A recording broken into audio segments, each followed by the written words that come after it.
आज Doubtnut app download करें। Doubtnut पर अपने सभी गणित, रसायन विज्ञान, भौतिक विज्ञान और जीव विज्ञान के डाउट्स का करो सफाया। बस प्रश्न की फोटो खींचो, एक ही प्रश्न को क्रॉप करो और तुरंत वीडियो सोल्यूशन पाओ। अभी डाउनलोड करें। हेलो दोस्तों, आपका प्रश्न है किसी द्रव के बाष्पन के प्रक्रम के दौरान होती है। ठीक है, तो यहाँ पे दोस्तों पहले विकल्प में कह रहा है एंथैल्पी में वृद्धि, दूसरे विकल्प में एंट्रोपी में कमी, तीसरे विकल्प में कह रहा है दोस्तों मुक्त ऊर्जा में कोई परिवर्तन नहीं, और चौथे विकल्प में कह रहा है एंट्रोपी में वृद्धि। ठीक है, तो चलिए दोस्तों अब इस प्रश्न को हम हल करते हैं। दोस्तों जब भी, ठीक है, इस प्रश्न को अब हम हल करते हैं दोस्तों जब भी द्रव को वाष्प में बदला जाता है, ठीक है, जब भी दोस्तों द्रव को वाष्प में बदला जाता है तो हमें ज्ञात है दोस्तों जो सबसे पहले हम एंट्रोपी को देख लेते हैं कि एंट्रोपी में क्या परिवर्तन होगा।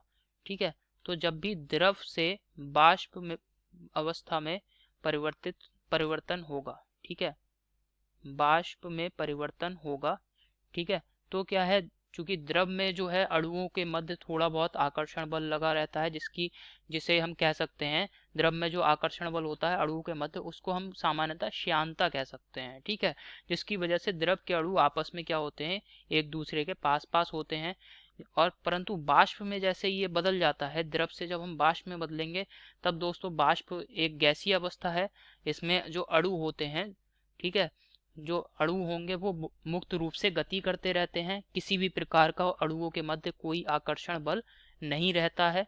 ठीक है, बाष्प अवस्था में यही वजह है दोस्तों, जब हम द्रव से बाष्प में परिवर्तन करेंगे तो अव्यवस्था का मान जो है वो बढ़ेगा।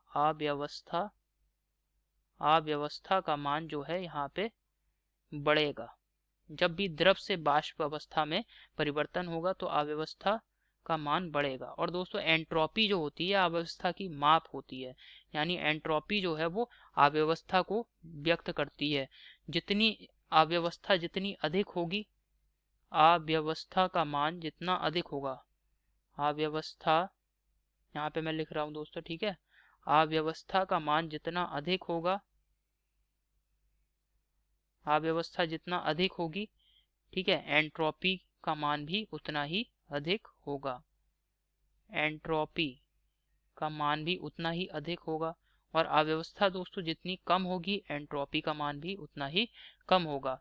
अर्थात अव्यवस्था जो है वो एंट्रोपी जो है वो अव्यवस्था के मान को व्यक्त करेगी। चूंकि दोस्तों यहाँ पे द्रव से बाष्प अवस्था में जब भी बदलाव हो रहा है तो आप देख रहे हैं अव्यवस्था का मान बढ़ रहा है, तो इसी वजह से यहाँ इस प्रकार के परिवर्तन में क्या होगा दोस्तों, एंट्रोपी का मान जो होगा वो सदैव बढ़ेगा। एंट्रोपी जो है वो बढ़ेगी, या कह सकते हैं कि एंट्रोपी में वृद्धि होगी। ठीक है, तो एंट्रोपी यहाँ पे बढ़ेगी। तो दोस्तों जो चौथा विकल्प हमें दे रखा है ये बिल्कुल सही है, एंट्रोपी में दोस्तों क्या होगी, वृद्धि होगी। ठीक है दोस्तों, पहला विकल्प जो कह रहा है इसमें कह रहा है एंथैल्पी में वृद्धि।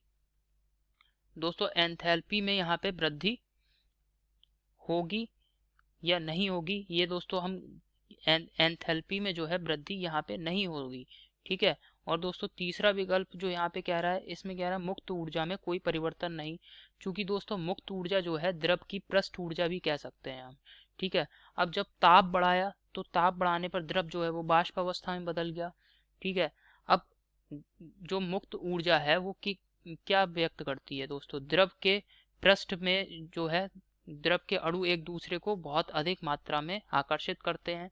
ठीक है, एक दूसरे पे कुछ ना कुछ बल लगाते हैं, जिसकी वजह से पृष्ठ तनाव जो ऊपरी सतह होती है द्रव की उसमें एक तरीके का तनाव आ जाता है इस बल की वजह से। और जब दोस्तों यहाँ पे बाष्प अवस्था में बदलेंगे तो ये अणुओं के मध्य जो भी आकर्षण बल था ये क्या हो गया, खत्म हो गया, जिसकी वजह से दोस्तों जो पृष्ठ की जो ऊर्जा थी, ठीक है, आकर्षण बल जो था वो खत्म हो गया, जिसकी वजह से पृष्ठ की जो ऊर्जा थी वो भी यहाँ पे खत्म हो जाएगी। अर्थात पृष्ठ ऊर्जा कहें या फिर हम कह सकते हैं मुक्त ऊर्जा। ठीक है, तो इसमें कोई भी परिवर्तन नहीं होगा, कोई परिवर्तन नहीं होगा, ये हमसे कह रहा है। तो यहाँ पे आप देख रहे हैं जब बाष्प अवस्था में बदला द्रव, तो यहाँ पे क्या है कि मुक्त ऊर्जा में परिवर्तन हो रहा है, क्योंकि यहाँ पे अणुओं के मध्य आकर्षण बल जो पहले द्रव में लग रहा था वो बिल्कुल ही खत्म हो गया। ठीक है, तो इसी वजह से मुक्त ऊर्जा में यहाँ पे परिवर्तन होगा, तो ये विकल्प गलत है। ठीक है, तो अब दोस्तों जो विकल्प दे रखे हैं इन विकल्पों को हम देख लेते हैं। तो पहला विकल्प है एंथैल्पी में वृद्धि। दोस्तों ये विकल्प गलत है। ठीक है, एंथैल्पी में वृद्धि नहीं होगी। दूसरा विकल्प देख लेते हैं, इसमें कह रहा है एंट्रोपी में कमी। दोस्तों एंट्रोपी में भी कमी नहीं होगी, ये विकल्प भी गलत है। तीसरा विकल्प कह रहा है मुक्त ऊर्जा में कोई परिवर्तन नहीं, ये विकल्प भी दोस्तों गलत है। चौथे विकल्प में कह रहा है एंट्रोपी में वृद्धि, ये बिल्कुल सही विकल्प है। दोस्तों एंट्रोपी में क्या होगी, वृद्धि होगी, क्योंकि द्रव से वाष्प अवस्था में जब भी परिवर्तन होगा प्रक्रम के दौरान, तो जो है अव्यवस्था का मान बढ़ेगा, जिसकी वजह से एंट्रोपी में क्या होगा, वृद्धि होगी। तो यही दोस्तों हमारे प्रश्न का उत्तर है। आशा करता हूँ आपको समझ में आया होगा। धन्यवाद। कक्षा 6 से 12वीं से लेकर नीट, IIT, JEE वो एडवांस के लेवल तक 1 करोड़ से ज्यादा छात्रों का भरोसा। आज ही डाउनलोड करें डाउटनेट ऐप या व्हाट्सएप करें अपने सारे डाउट्स 8400 400 400 पर।